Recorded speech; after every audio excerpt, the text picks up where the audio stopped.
Good afternoon, everyone. Thanks for being with us on the world premiere day of Robert Rodriguez's Machete Kills. My name is Victor. I'll be moderating the Q&A session today, and we're joined by the man Danny Trejo and the lovely Alexa Vega, and the head troublemaker himself, Robert Rodriguez.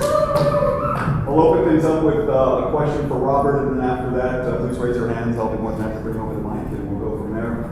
Robert, you've developed a very turnkey operation out in Troublemaker Studios. In what ways did Machete Kills, the production on that, differ from what you've done in the past, or was there anything that maybe challenged the process a little bit more this time?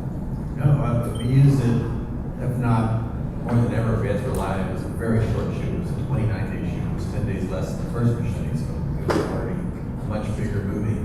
We had to shoot so fast. We had to shoot a lot right there at the stage. We used every inch of that stage back. People said, "Why did you shoot the desert stuff next to us?" They're in the back. They're in the airport where the runways were. It's all dirt back there. We kept using it. Sophia Vergara and Alexa, they were going around in circles. And we shot the loops back there. So it was pretty fun. Who's first?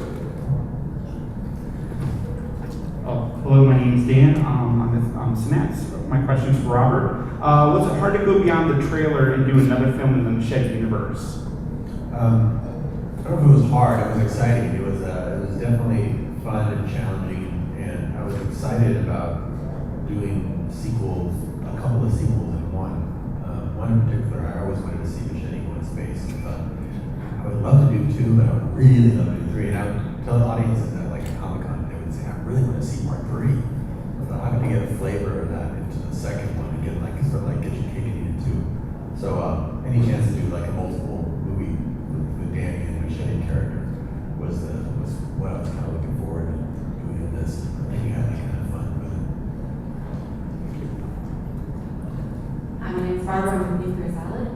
Did you have characters or actors in mind when you were writing the script for, especially like the chameleon role? Chameleon role, I had Walt Goggins in mind and Lady Gaga in mind. And then those were the first two. And then as we started playing with the script and realizing, okay, at some point that character would speak Spanish, I thought, oh my God, we had Antonio, we could get him.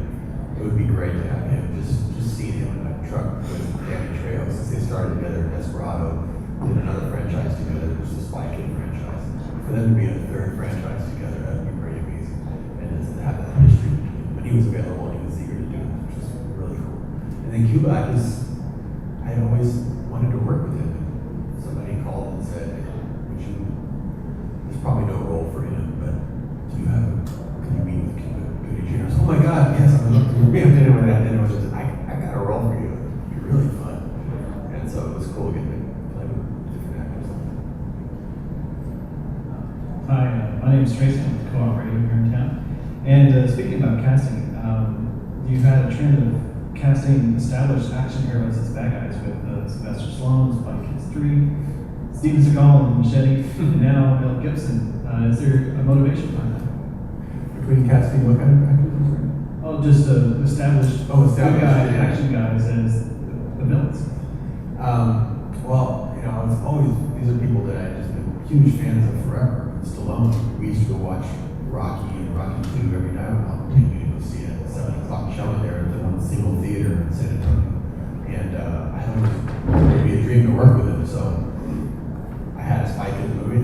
Yes, kids, able to work out, and it did. Same with Seagal, and it was amazing. And then Mel Gibson, when I looked at the list of names, my casting director called up to create this sort of James Bond villain. He was the ultimate James Bond villain, would be Mel Gibson. He's so fun, so larger than life. He's such a terrific actor. I mean, I chased him down. I saw him, he was here in Austin for the premiere of Get the Ringo, and I raided the red carpet. Went in there, got a photo op, and followed him around like a puppy. And he was like, well, you know what? I haven't seen Machete, but one of the smartest guys I know, really smart guy, he loves Machete. I always puzzled me, I didn't know what it was about that movie. So he was interested in it. Read the script and decided to do it. My name is Alyssa Modine. I work with Forever Noise. I'm just curious to know, because you sort of always have original screenplays, why did you decide to sort of add the Star Wars element in Machete Kills? I got the idea when I was researching the part of the Bill Gibson character. I met a guy named Elon Musk. He created SpaceX, space travel, and I went to his factory to kind of see how it would work. Because I wanted to see realistically how can we send a machete in space. And I was looking at his, and he was a real sort of geeky guy. He has like props on his table, and I was looking at one of his rocket thrusters. It was called the Falcon. I said, why is it called the Falcon? Oh, it's named after the Millennium Falcon. You know, Star Wars fan. Really? You know, is that another Star Wars reference? Yeah, Star Wars fan. Oh my God, look at his dream, exploring space, wanting to colonize Mars. I've got to do that for my character. I've got to make him a Star Wars fan, so that it kind of ties even more into the sort of 80s version of space movie and play up that genre. So it all kind of clicked together. I hadn't thought of it before until we're visually putting the movie together. It suddenly gave me a direction visually that everything would start getting a little more old school Star Wars towards the end. Danny, I wanted to ask you a question. During this process of appearing in 3 films now that Machete's appeared in, do you ever make any requests or demands to Robert on what Machete will or won't do? How does that process work? Robert's what, 6'5", so you don't demand anything. But you can ask it and you want, but usually, you know, he comes out with, you know, with what's right on. You know, the script is like, it's kind of silly, script, because, you know, it's like, it's liable to change at a moment's notice. And it's a lot of fun to, like, go to dinner with Robert, because you might have a completely different day the next day. Oh, it is. And we do that, okay. But now, usually the stuff that he comes up with is pretty.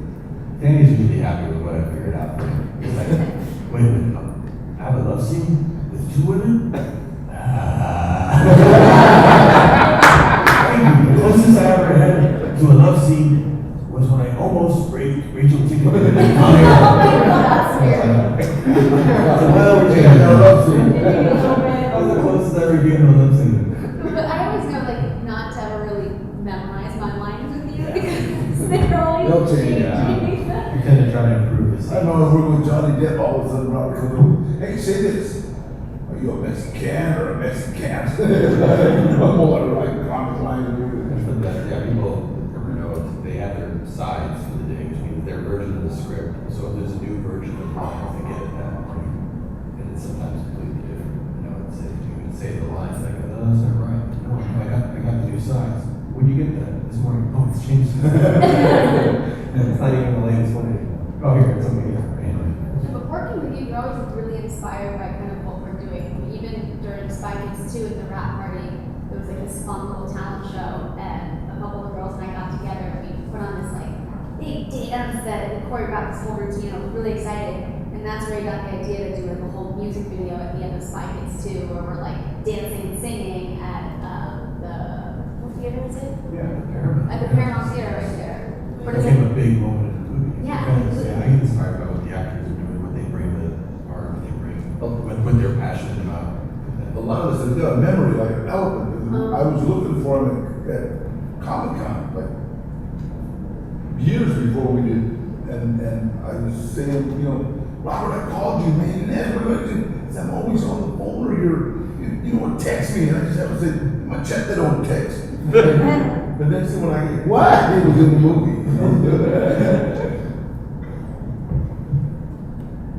Hi, I'm Missy from Morgan Damply License.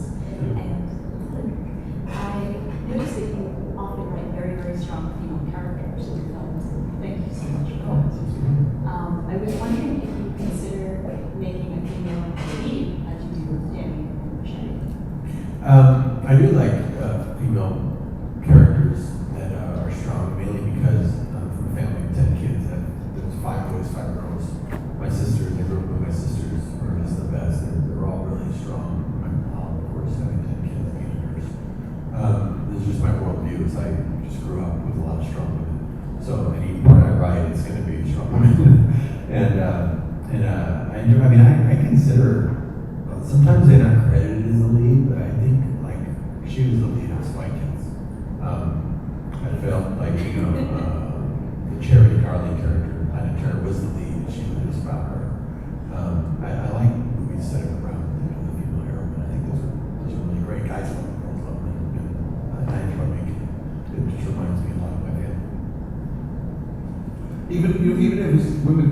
aren't the leads. They're like really, like Michelle Rodriguez. You can imagine her. I mean, I wonder who the female. She's like the female Machete. I thought you can imagine a whole movie series or television series with her as the lead. I mean, you make the characters that strong and they're that alive in the audience's mind that they are. You can follow them. You can follow Sofia Vergara's character. You can follow her character. You know, they can be their own offshoots in a way. You know. Would you do an offshoot? Oh yeah, I would love that. I love doing spin-off characters. Machete was a spin-off of Brandon. Hi, I'm Jason Tovar with filmandaustin.com. In your book, you talk about how one of your professors at UT kind of got after you for being a DP on the film that you also directed. Didn't seem to change your mind at all because you're still doing DP work and chopping and screwing it. Can you talk about a little bit how you like to be involved in all the different aspects of movies? It was out of necessity. He was right. I mean, he thought you're going to DP it too. I mean, the actors will hate you. You're supposed to be directing, and you're going to be there hanging lines. But you know, I ended up liking a very simple manner. It simplified the process. Is a lot of what I'm about. So I enjoyed a lot of those jobs. I mean, I did out of necessity. I did a lot of those jobs that pushed enough money actually. But then, as the years went on, I just really enjoyed it. Kind of essential to operate a camera. If I'm directing an actor, I really want to see what they're doing. I want to be not back at a monitor. I want to be right there. And sometimes they'll make a movement or move a certain way that you can't predict. And I want to be there, kind of lock sync with it. And then before I even write the script, sometimes I'm writing music about a character. So you end up writing music all through. I have a guitar on set.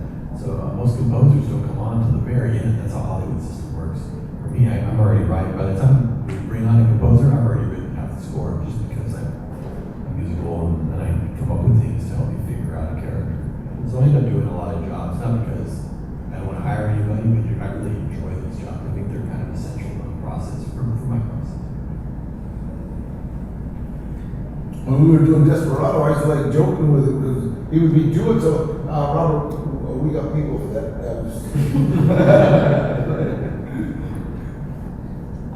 My name's Dan. My question's for Danny. Machete is this larger than life character. What are some of your influences as an actor behind Machete? Like, what do you sort of embody into that character? I show up. Robert did the rest. You know what? People think that Machete came from a fake trailer. Machete, he had the idea for Machete 20 years ago. When we were doing Desperado, he told me that he liked me for this